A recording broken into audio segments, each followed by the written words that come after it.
What's up, everyone, and welcome to Season 1, Episode 4 of Director's Spotlight. Steven Spielberg. We are going through his entire filmography, and we're going to be, as we have done before, reviewing the movie, giving our thoughts, give you a little background on each movie, and then give you a score. And then, of course, at the end of the season, we will be ranking all 34 Steven Spielberg feature films. I'm joined by my co-host, Alex. Hello. As well as Evan. Hello. And we are going to be covering a movie in this episode from 1977, little science fiction film, or if you're Steven Spielberg, not a science fiction film, according to him, called Close Encounters of the Third Kind. Now, I know I asked a little bit last week, but I'm going to ask again because I love to do this every episode. We'll start with Alex because you're to my immediate right on my screen. Have you seen this movie before? This is a first time watch. Have you heard of it? What's up? So I heard of this movie, and there's a lot of references. And when you watch some stuff, like Jim Carrey did some parodies on it. So I was like, okay, cool. But I would say in terms of this film, seen it once, never remembered it at all. So technically, this is like a first time watch. Yeah. I know there's like 3 other cuts, but I know I remember watching the theatrical. I never did the special edition or the director's cut. So. Okay, so it's a second time, but really a first. I count it the same way. Much. If I saw a movie and I don't remember anything about it, this is a first time watch for me. Pretty Evan, much. I know you said last time something shocking, but yes, is this a first time watch for you or no? No, not a first time watch. I was trying to think about it. I was probably behind the Indiana Jones. This is probably my most watched Spielberg movie. So there you go. That was the shocking thing. You said you saw this more than Jaws was what you had said. Yes, I've seen it more than Jaws, yes. Oh, man. All right. Well, this is I know for a fact, my third time seeing this movie. Seen it 3 times. This was the most interesting of the 3 watches because I was so locked in because of this show.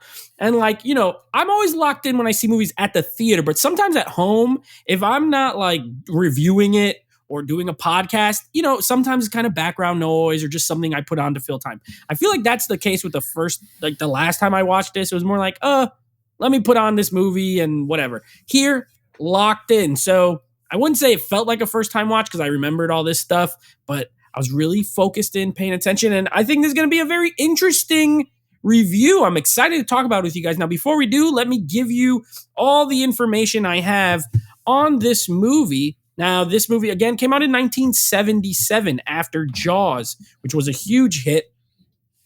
This had a budget of $19.4 million, a box office of $306.9 million. So back-to-back massive hits for Spielberg. This one, of course, with Sony, or at the time, Columbia Pictures, now owned by Sony. So Columbia Pictures.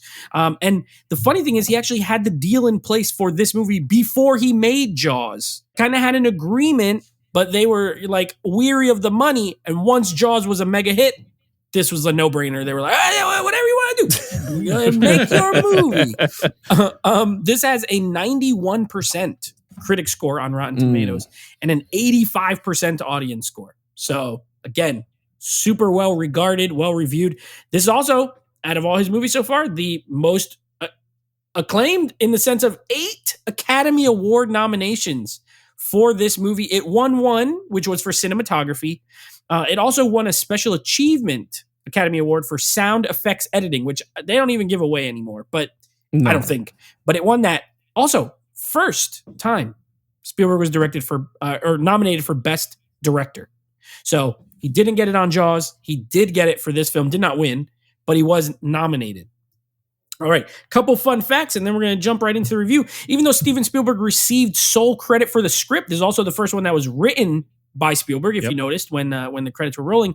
He was assisted by numerous writers, including Paul Schrader, John Hill, David Giler, Hal Barwood, Matthew Robbins, and Jerry Belson, all of whom contributed to the screenplay in varying degrees. I know for a fact Spielberg sent him the idea. Schrader did an entire script, and Spielberg hated it. But he did write a script for this film, and maybe took one or two things, but he didn't like it. And Schrader, of course, wrote Taxi Driver for Martin Scorsese. So it's not like he was a hack writer. It just maybe this wasn't the material for him. Now, with the financial and critical success of Jaws, Spielberg was able to negotiate a higher degree of creative control from Columbia Pictures, including the right to make the film in any way he wanted. So he actually had final cut on this movie. Only his fourth movie in, he had final cut already. He was like, baby, did you see Jaws?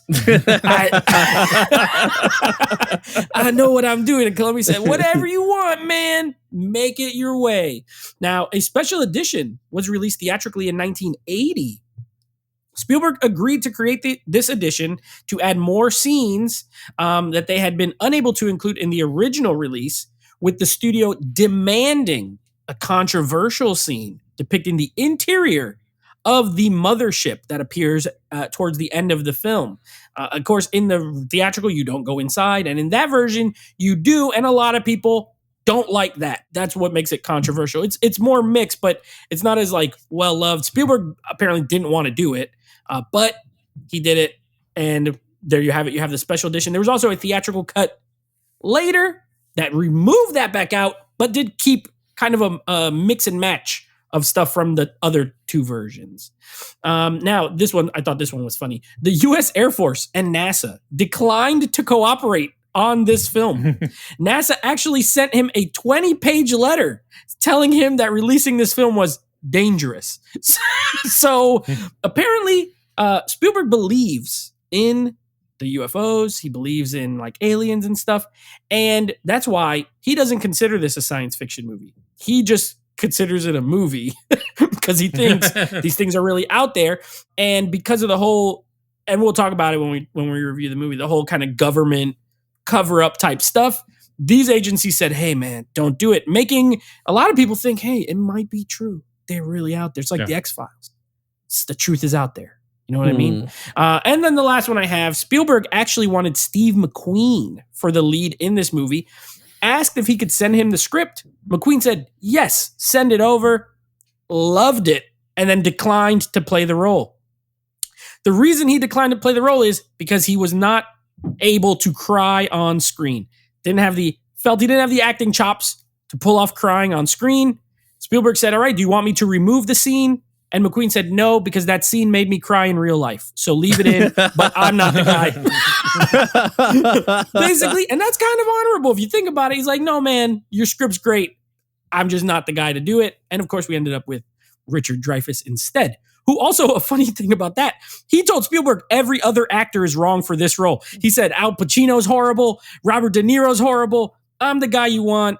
And then eventually just broke down Steven Spielberg, who said he couldn't see him outside of Jaws, and gave him the lead role, and the rest is history. The movie was a big success. So some interesting fun facts on the movie. Now, I want to talk about it. I want to review it. I want to discuss. Here's how we're going to do it. I'm going to go with Alex first, because he's never seen it.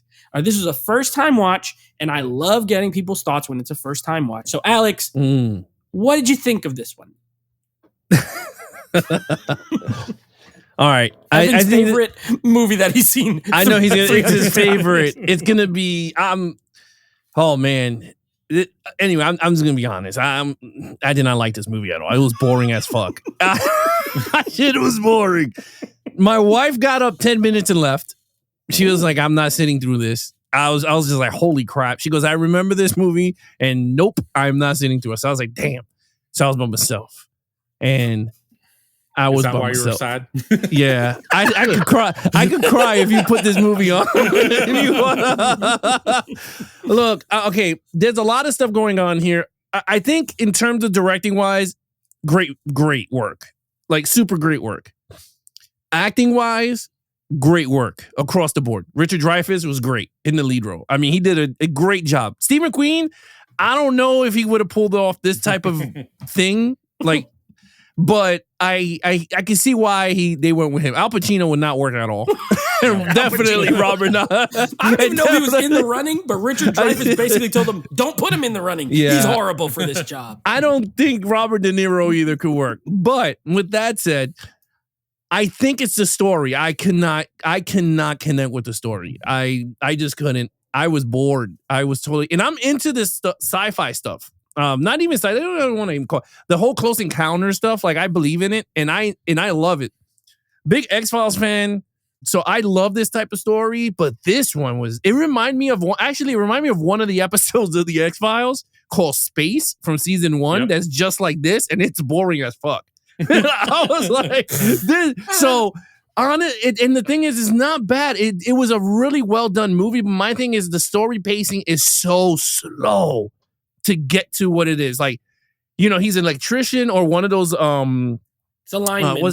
Lineman that does like if there's a tropical storm that he has to go out and fix the work and all that. So he has to go out.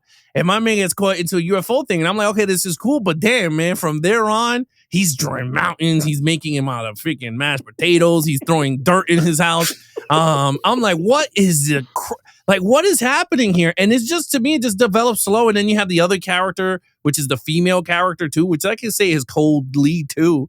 Melanie Dreyfus. I think I said her name wrong. Dillon. Oh yeah, way off. You mixed him and Richard Dreyfuss. Yeah, Melinda. Anyway, Melinda Dreyfus. So, Melinda Dreyfus. Yeah, so about the old actress. I don't know. I just feel like I can see why Steven I totally get it, but honestly, this story did not work for me. For me, it didn't. I mean, I can see the money making because back then, the 80s, like this was 70s. So 70s. Yeah, so you got this type of originality kicking in. I don't know if this movie comes out now that people will flock to the theater and watch. I can't see people going into the theater. This was the same year as Star Wars, too, 77. That's what I'm saying. But what I mean is, like, our generation, if this movie was dropping, I can't see people flocking. Even if you put Steven Spielberg, maybe because of his name and his degree behind him, but I couldn't. And honestly, I'm never watching this movie again. I'm gonna be honest with you. And then they had this that ending scene. I couldn't. This ending when they're climbing up the mountain and they're waiting there and they're playing music from freaking Masters of the Universe. And I was just like, what is going on here with the damn music? I get it. It was cool, whatever. I love the flying UFOs. I thought it worked well with the CGI. I thought it was. But man, when they lowered the damn thing and you saw the stick figure come out, and he's creepy. It was creepy. The first one looked scary as heck when it's like crawling or whatever. Like, yes, that thing is horrifying. And that's what I was telling my wife. I said, what's crazy? If they kept it like that, I would have been like that mystery. I would have been like, that's cool. But the more they showed it, I was like, oh, this looks so dumb. I was like, why did they just go back to it? The first time, it reminded me of The Thing. Remember The Thing when he turns into like the spider looking thing? I would have been like, you know what? That's cool. But they just continued on, and then it looked worse. It looked like a kid drew it, and they just went, all right, there you go. That's your alien. Does have all the little kids with those alien masks? Yeah, I mean, you could totally see that it was they kids. Come sliding down the thing. It's hilarious. Yeah, it is funny. Yeah. Look, at the end of the day, this movie did not work for me. 4 movies in, for me, this is the weakest. For me.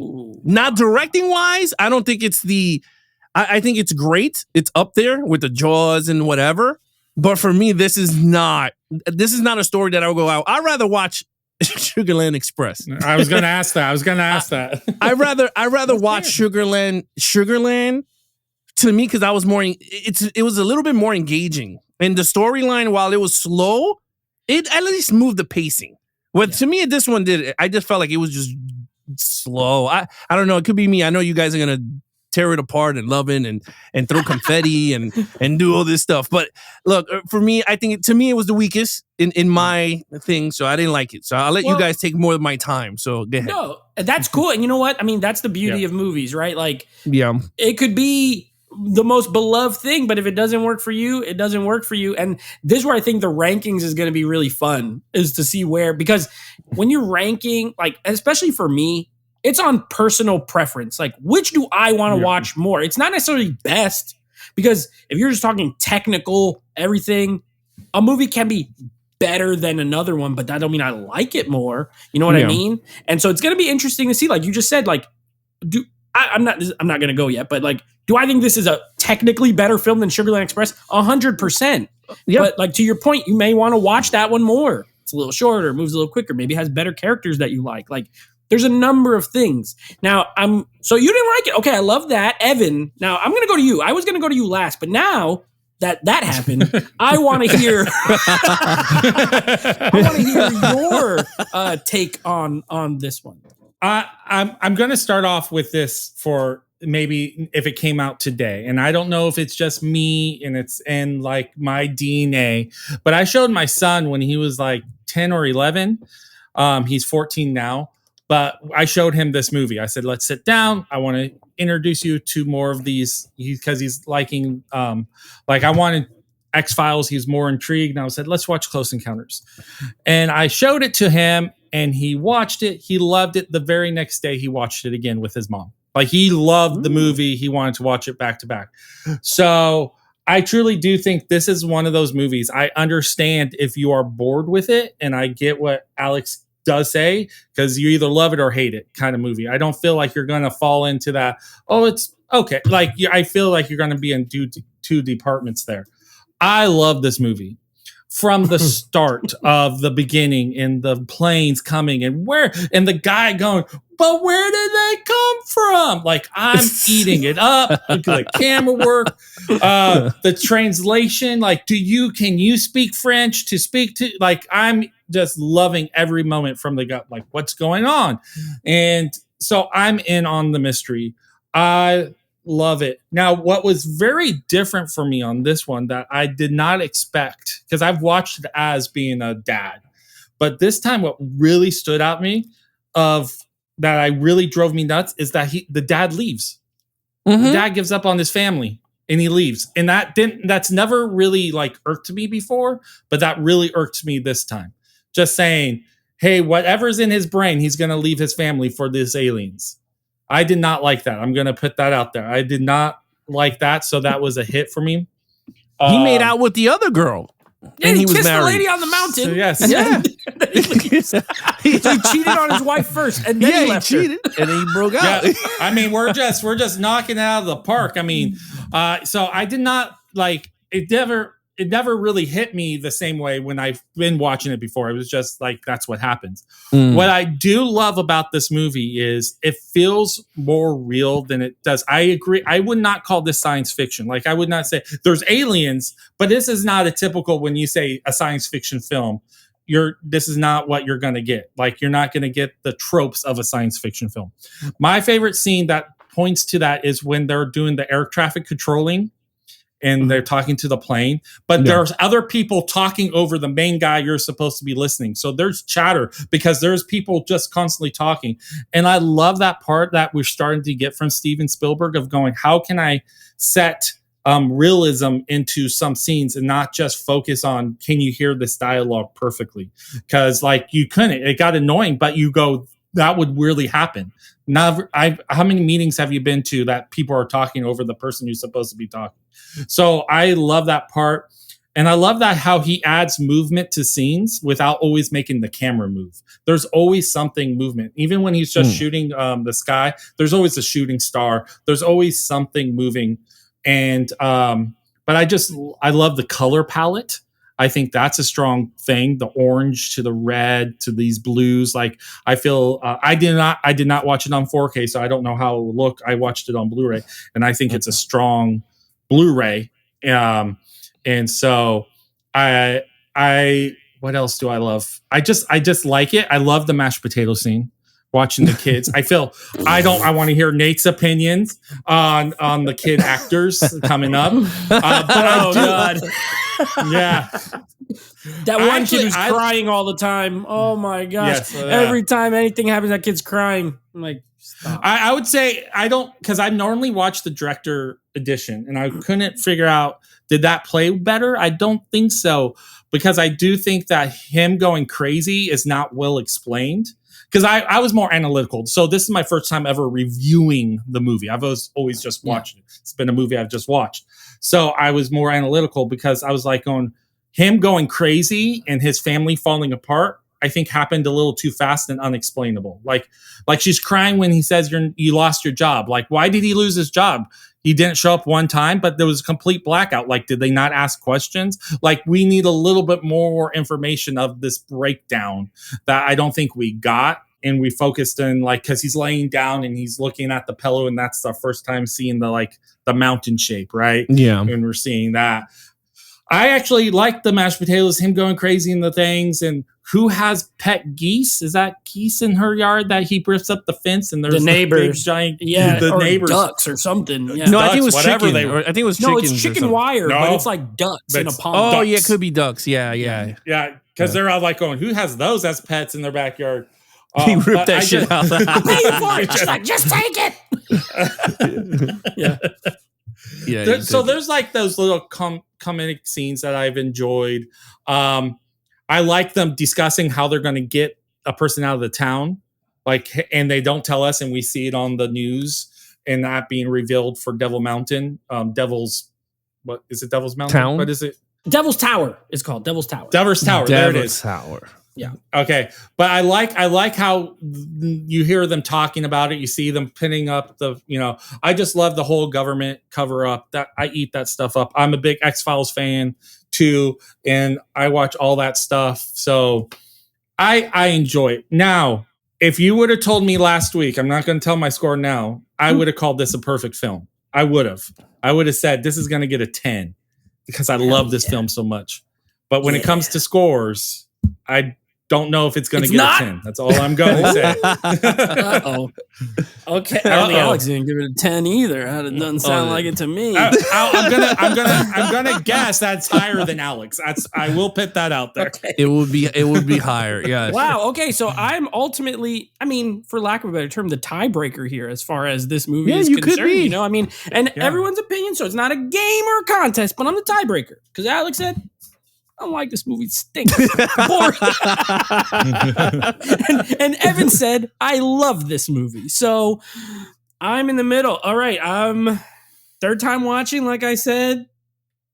And okay, let's start with the positives. You know me, positive guy. Like to start with the positives. I agree with both of you guys. In the direction of this film, superb. Absolutely superb. I understand why you got nominated for Best Director. On a technical level, flawless. I really don't. There's nothing wrong with it in that regard. I think the movie looks amazing. It did win that cinematography Oscar, rightfully so. Looks great. And this is the same cinematographer, Sugarland Express, this one, and Jaws, same Vilmos, I forget his name. It's like a foreign. And he would later, I know he like Janusz Kaminski does a bunch of his movies. Like he works with the same kind of people over and over, but looks great. John Williams score, fantastic.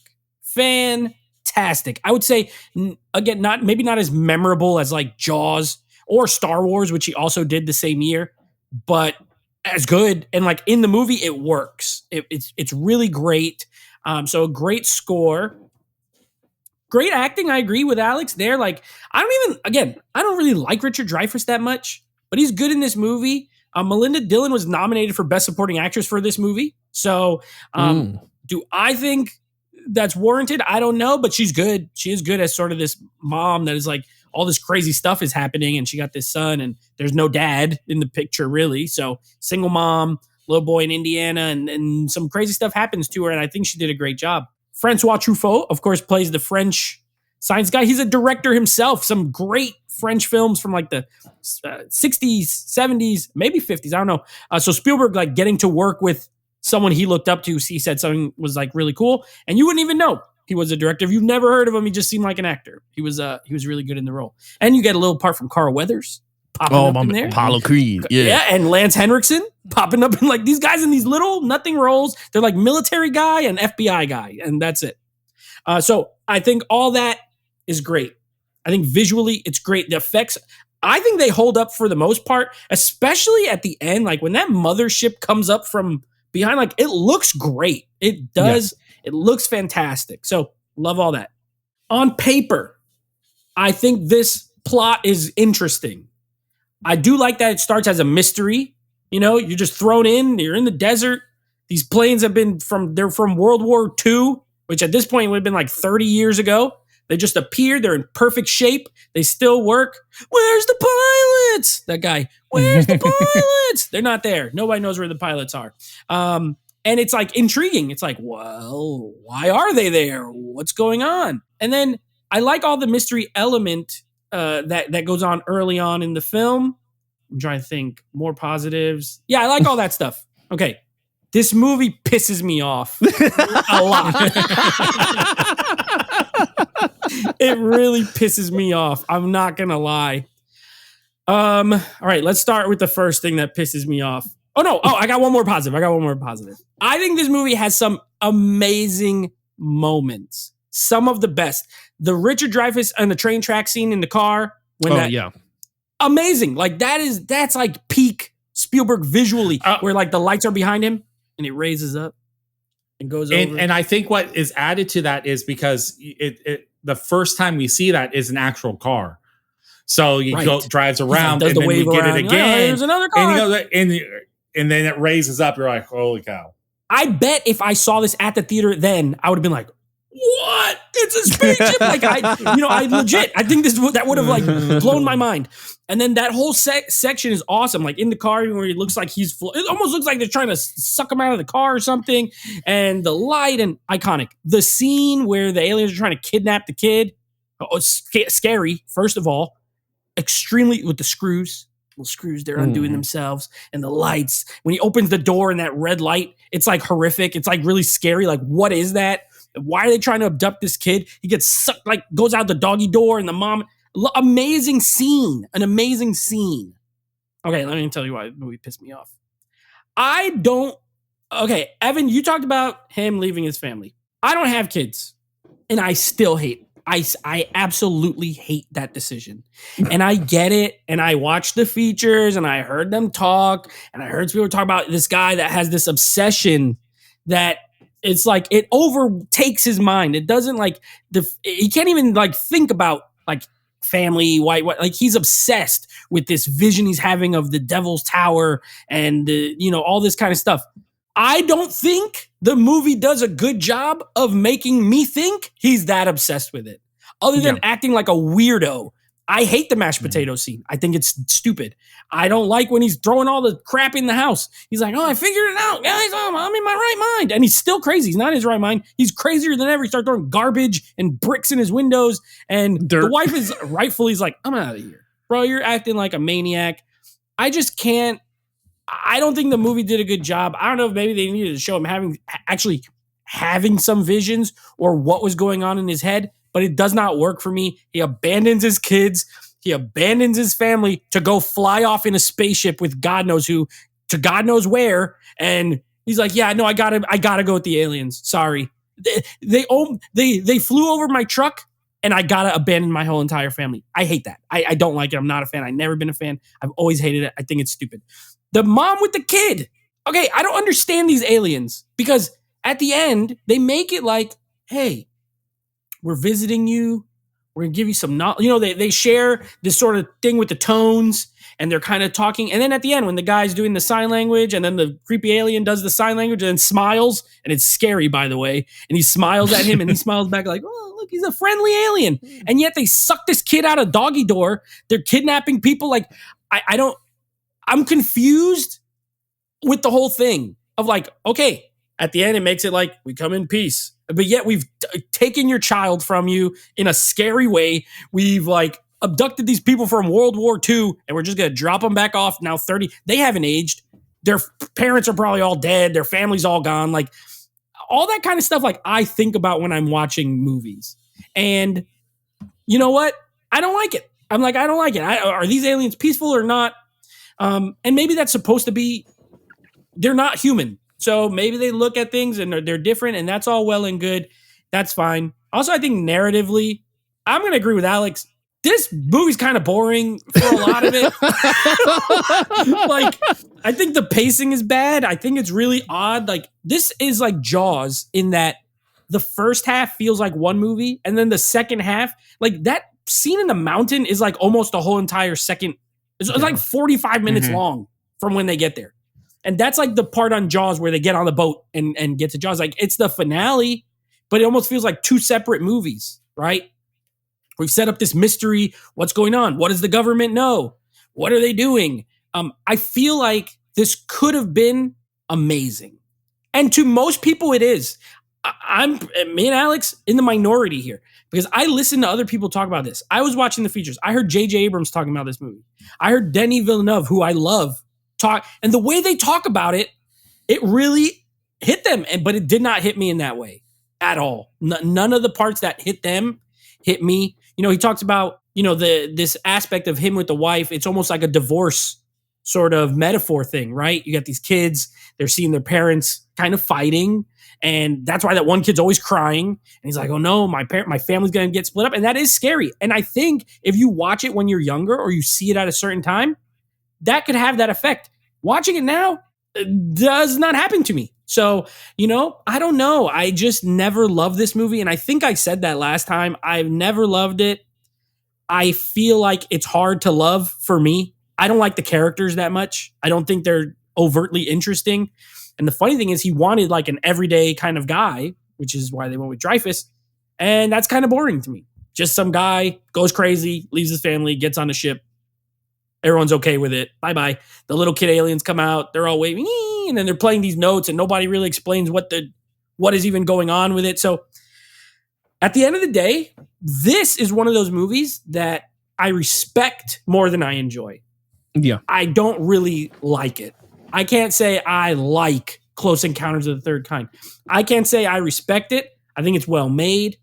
I think it looks great. I think the score is great. Could I watch this again? Yeah, I could, but I'm not going to be like, oh, amazing, blew my mind. And I think it had that effect on people in the 70s, which is why it's so well regarded.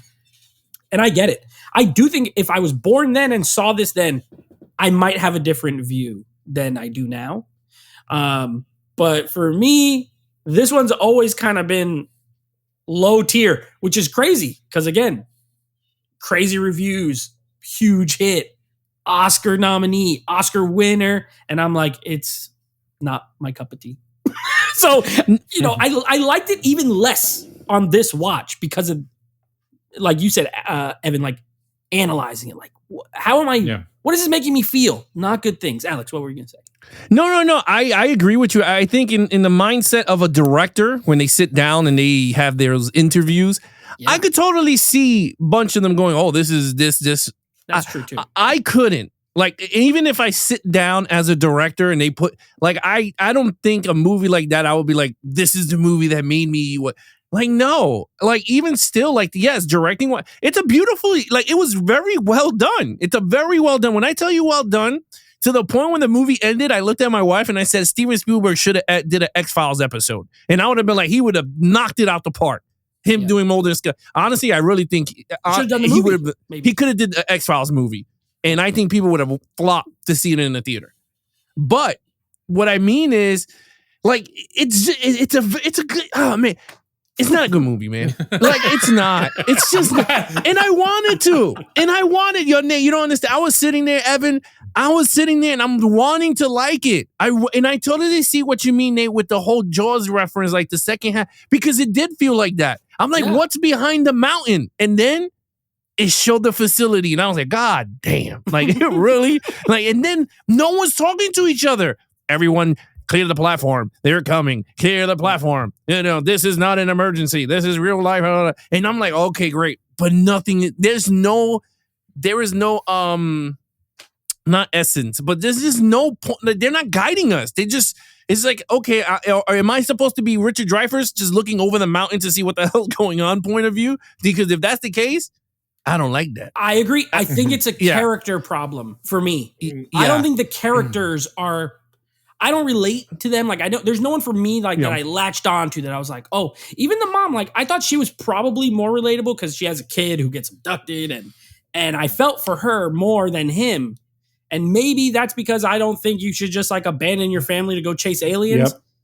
Yep. But that's only because I don't think they did an amazing job of displaying the obsession other than him just making stuff, you know, like making drawings and clay. And it wasn't enough for me. It wasn't enough. I needed more into his psyche. I needed to know what is he seeing that. And I think, and Evan, I'll throw it to you, maybe Spielberg is not a great writer. And maybe he's a great director. But he didn't write a lot of his movies. I don't know how many. I guess we'll kind of see over time. But this was the first one, and I don't think he wrote many more than this. And there's some people who are. Yeah, great directors, but that does not mean they're great at writing scripts. I would agree. I think he's more of a story man. Like he understands story, but when it comes to script writing and doing that, I think we're going to see that his best strength is getting with someone else to partner with in that department. But I still think I'm not going to disagree. Like I understand how some people find it boring and stuff, but this movie still, I guess, hits home. I do think analytically, like Richard Dreyfuss' character is awful and terrible, and I did not relate to him at all. And I relate to the mom more, and I totally get that. But that fear, that anxiety, and I don't know, maybe for the time that, as you were talking, Nate, thinking of what the fear of the 1970s were, and how things were unexplained, and then I was thinking of how Christopher Nolan, for maybe people post 9/11, has hit a nerve on how he makes his movies and don't always explain everything, like the craziness of that. And that why he's the big director for us, and how culture and things happen that dictate how we enjoy our entertainment might play into it. And this movie might be where, like, Star Wars comes out. Did Star Wars come out first or second? I know same year. First. So maybe it was seeing this like eye candy kid feeling. It's well thought out for you. You're not going in really thinking that hard about Star Wars. Where Close Encounter comes out and go, hey, here's one that puts us more in reality, and it's kind of alien sci-fi-ish, and maybe got some love there. So yeah, and I do like that aspect of it being kind of grounded. Like there's a realistic. This is a realistic movie. It's not done. There's spectacle in it, and it's great spectacle. And that's one thing Spielberg has always done. To me, the best is spectacle, right? What's something that I've never seen that I can't imagine seeing? And that's why all these movies worked, especially when they're released, right? Like this one. People hadn't seen... There was sci-fi before this. Obviously, there was like the day. What's that movie? The Day the Earth Stood Still, and there's the War of the Worlds, and there's spaceships, and but they've never really done it where it's like real, right? Like, what would it really sort of be like if there was this experience? And I think he nails that. I think again, Jurassic Park. You not seen dinosaurs on a screen that was like, this is like a real dinosaur. You know what I mean? Or Jaws, like being that close to it. And I think he does spectacle well, and I think this movie does it well. For me, it always comes down to the characters and the story for this one. I think it's a great outline. Evan, I think you made a good point. I feel like it's a good storyline, but I don't think it's the best written like story. I don't think it's fleshed out enough for me. And I always struggle because I'm like, I want to like this movie. There's a lot I like in it. And I do think it's a great movie. I just don't like it that much. Well, Steven, so to answer you guys' question, Steven Spielberg is weird, but they gave him credit for 26 written. But when you look at his IMDb, most of them says written by and a lot of story by. It's stories, right? He comes up with the idea. I got this idea for a story of a guy who steals a thing, and then a screenwriter fleshes it out. So he wrote Fabelmans. In 2022. Well, that's his autobiography. That's based off of his own life. Well, I'm just saying. So he wrote that one. I didn't know this. He was the creator of Medal of Honor, the video game. Mm-hmm. Yes, I didn't know that. Because a lot of that was based on like Saving Private Ryan and Band of Brothers. Yeah. And then he did screenplay. He did AI, artificial intelligence. Okay. He tons of Medal of Honor stuff that he did stories by. He did the Goonies story by. So not the script. Yep. He did the screenplay and story by Poltergeist. Okay. I like that movie. Yeah, everyone loves that movie, which now is kind of funny because when you see that movie, it feels like other films that it also feels like that scene in this movie where they abduct the kid. That was like Poltergeist. Yeah. Amblin, he wrote a short movie called Amblin. Another writer for Slipstream, which is a short. Tons of shorts. But in terms of feature film, nope, not a lot. And the next one that he is writing is Gremlins 3. And it says it's in development. Oh Lord. Oh. All right. So well. anyway, with that said, look, I totally agree. It's wherever you fall along on with this. It wasn't for me in this one. So I want to know everyone's score. I again, the best way I could put it is how I put it already. Like I respect it more than I like it. I do think it's great, but that doesn't mean that I enjoy it or have a good time watching it. I don't, but there's moments where I'm like, oh, this is so good. That abduction scene is so good. It's fantastic. I love it. And then right after, I'm like, oh, now back to the stuff. Well, then you had that stupid press conference when they had the press conference and the guy goes, you see this photo? It's a UFO. And then he whips out a freaking dish and goes, that's my son that threw it and captured. I was like, bro, you cannot tell me sitting here that your son threw that shit that high and you took a photo and it looked like a UFO. Yeah. So a guy saw Bigfoot too. Don't forget. Bigfoot was the mentioned. Bigfoot guy. Yeah. I don't know. I just feel like that there was this movie is very positive, sometimes negative, it's just a 50-50 for me, but it just leans more to I just didn't like it. It's okay. Fair enough. All right, with that being said, let's give some scores. Alex, well, what do you score it? I gave it a 4 out of a 10. Oh, baby. Now, 4 out of 10. I give it a 4 out of 10. Yeah. Look, I know directing wise, great. I'm not gonna base all my scores of directing because then it'll always be 9s and 10s in his thing. He didn't direct any of these poorly. Huh?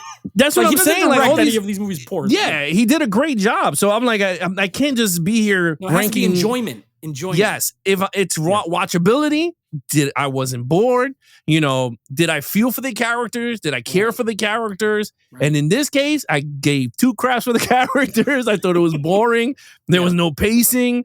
There was a lot of questions on why this character is doing stuff. And one thing I always remember Denzel say in all his work is that if you question why is this character doing something, then it shouldn't be in the movie. That's one of the things he always said. And I always, he did it in a sit down. I forgot where, but he sat down and he said that he always questions the director. Why is this character doing this? And the director can't give it to him. Why? That he ain't doing it in the movie. Because guess what? The audience is going to go, why is this guy doing it? And that always stuck with me. And that's why for this movie, I gave it a 4 because there's a lot of questions for Richard Dreyfuss. Why is he doing a lot of things? Was not answered, and I totally thought it was a boring movie. So, and it wasn't better than Duel and Sugarland, in my opinion, in terms of story. Sure. Directing or whatever. But, yeah, so I gave it a 4. Awesome. Evan, what do you got now? Not a 10 out of 10, but what do you have? Not a 10 out. It's going to get an 8 out of 10. So, it lost 2 points. It got 2 points taken off. One, Richard Dreyfuss. I mean, his character as a father, we've already mentioned it. And then I think there's some lulls and stuff as an analytical brain bring into, I'm not going to deny it, right? But I do want to argue, I do like some of the things that some people call boring. I do think there's some special moments in those scenes that I personally really enjoy. So it's still a high score for me. Okay. Nice. This is a movie I want to love. Every time I watch it, I'm like, I hope this is the time. And I feel like it's getting worse. Maybe I shouldn't watch it again. It might go lower. I don't know. But I gave it a soft, like the softest 6 out of 10. Because, again, some fantastic moments. I could sit through it. To me, like if I'm like, I'm miserable. I'm never miserable with this. I just end up at the end getting mad every time it gets to the end. I'm not mad. And then I'm mad. Like this guy's putting on a stupid red suit and climbing in the ship, and that alien's going and doing that creepy smile. And I'm like, nope, I don't like this. They just abducted that kid like 10 minutes ago. It was scary, and now they're like, here's your kid back. Bye bye. So I don't know, a soft 6. But I agree with Alex. I mean, we're going to do a big ranking at the end, but so far, like, this is my least favorite of the 4 we've done. I would watch any of the other 3 first, even Sugarland Express, which is a fine movie. It's okay. Like, it's okay. This one's better, but I don't like it more. So I would, like, probably my least favorite that we've done to this point. And a not many spoiler alert, transitions where Sugarland has creative transitions going from one scene to another. This one had none of it. It felt just like a cut here, cut there, and on we go cut. Not even, I don't remember. Maybe Nate and Evan might know, but I don't remember a one take. Like them doing him walking through like just a one-off. He did it. There's not really long takes in this one. No, I mean long take. I'm sorry, not one take. Yeah. In India, or was it in India with all that, when they do that when they're singing one with everyone, and everyone's running behind them as they walk up the hill, you're getting this nice vastness of thing. It's a but there's no like long takes in the sense of people talking. Because the first three movies have long takes. They're like long takes with interaction. No. Yeah. This is when Jaws, like when they're on the boat, the car with the mayor and they're talking. It's a dialogue scene, but it's long. They go from the land to the ocean and he goes, take us back. And then you go right back. This one, I would say we had a lot more close up conversations where the cuts were going, here's our face, here's your face, cut scenes, like when they're doing their interrogation, where we're getting more of that kind of cut. So it was a little bit of a different feel. I think he was trying to set that tone of, look, the smallness of not knowing what answers are. So I didn't mind it. I didn't ask, like I didn't miss it. If that's not like, I didn't even think about it until you mentioned it. I missed it. I missed it. Because you know what? In the first three movies, it was there. And it was interesting because it guided you with the character. Like it guided us with Richard, what's his name? Not Hooper. What the hell is his name? Brody. Right? When he goes onto the thing, or you see him there and you're like, wow. Or him running when he's like, shark in the pond. And you see him running the whole length, the Tom Cruise run. And you see him and he's like, Michael's in the pond. And he's like, holy Christ. And you see them running. Like, I kind of missed it. I hope he doesn't lose it, because I don't remember, now that we watched the first three, so I'm now starting to look at certain angles. I hope he doesn't take that away. I think he might. But I don't know if he did. It's pretty cool. But I do say this though, this one did have a lot of mystery. Like it still had that Hitchcock feel to it, like the suspense, like you said with the alien in the back, and it hovers up, and you're like, oh, I was like, I felt like that. I said, I was like, okay, so he still has that.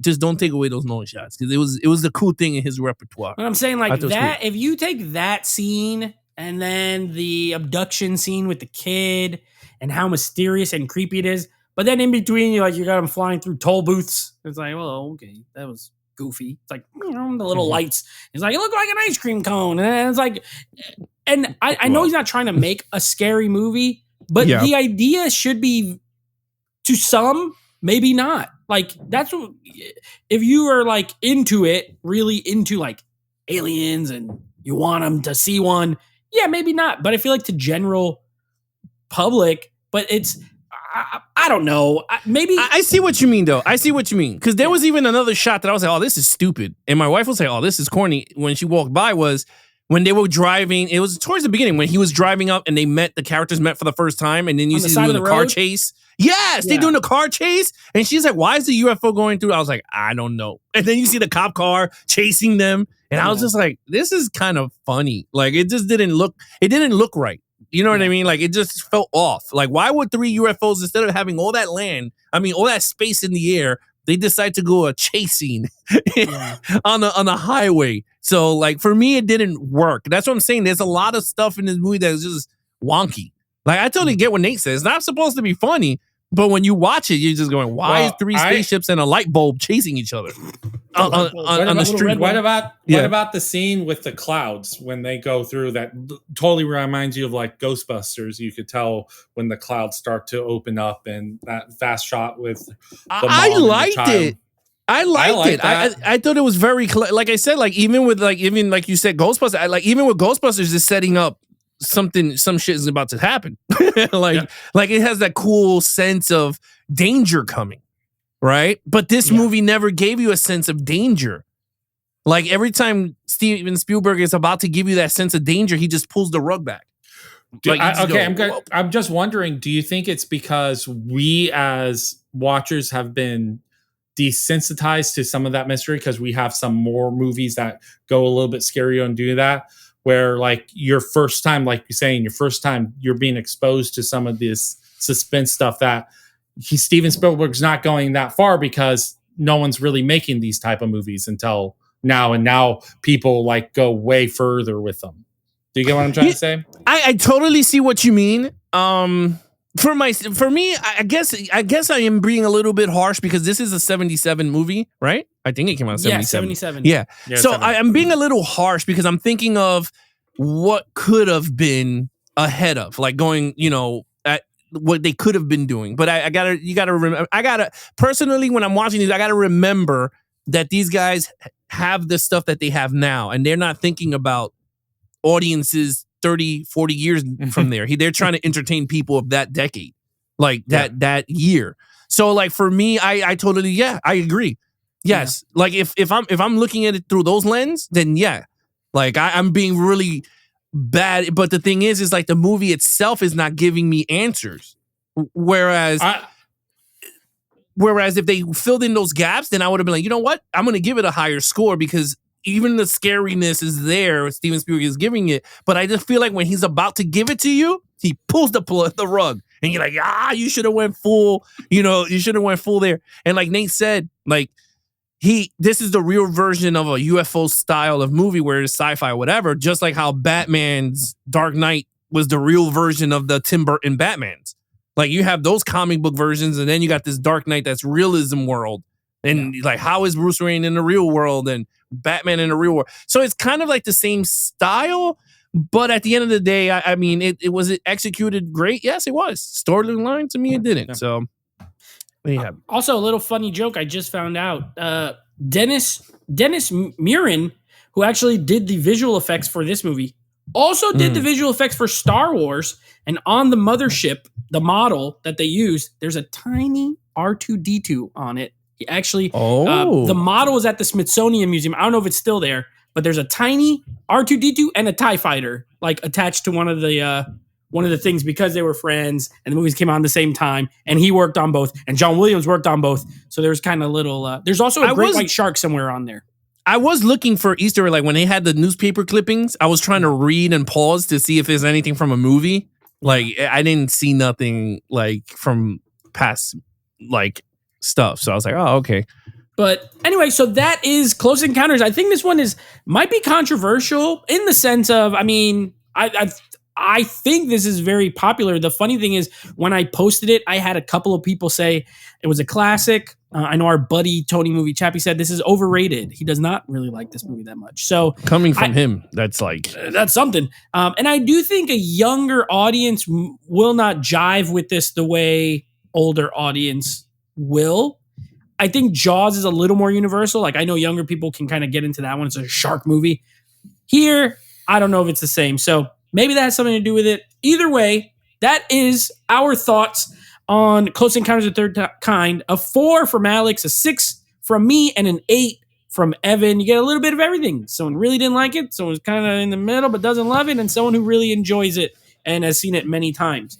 That being said, the next movie we're going to be covering is from 1979, a little movie called 1941, which neither of you have seen, correct?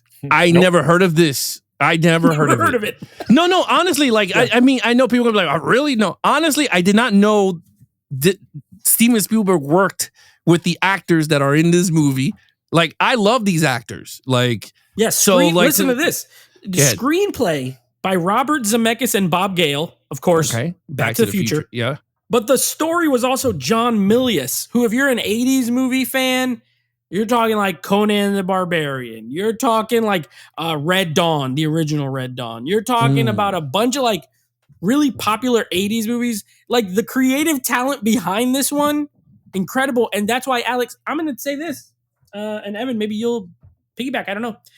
Before I bought a couple years ago, there was a Blu-ray box set that came out for Spielberg. It was like 10 movies or so. I had never heard of this movie either. I didn't even know that he made such a movie until that Blu-ray set came out. So, Evan, have you, without seeing it, had you like been aware of this movie or knew? I have been aware because I'm a nerd and I need to know everything. So I've heard of it, but I've never heard good things about it. So I never seeked it out.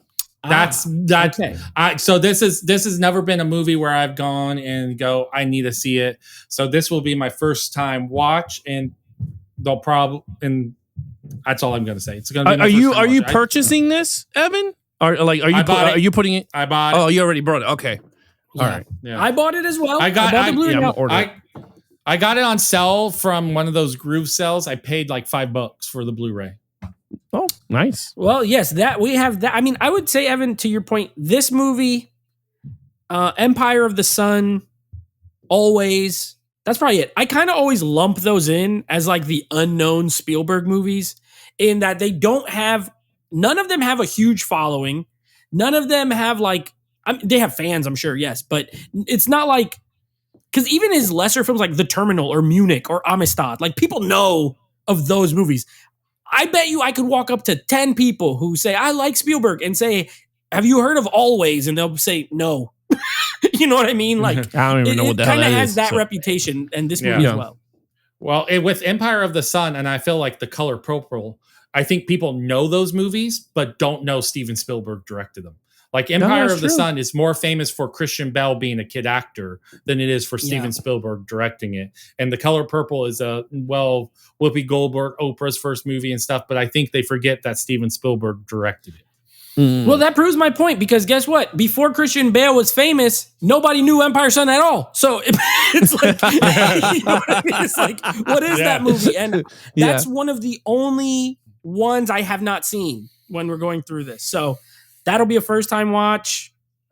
Maybe there's another one. I don't know, but I have seen 1941. I'm excited. Can't wait. So that's going to be our next episode. If you are watching on YouTube, please make sure you give us a thumbs up down below. If you're enjoying the director spotlight, let us know in the comments as well. Do you like Close Encounters? Are me and Alex crazy? Is Evan right? Or is he crazy? And are we all wrong? Until next time, everybody, be awesome to each other and geek out.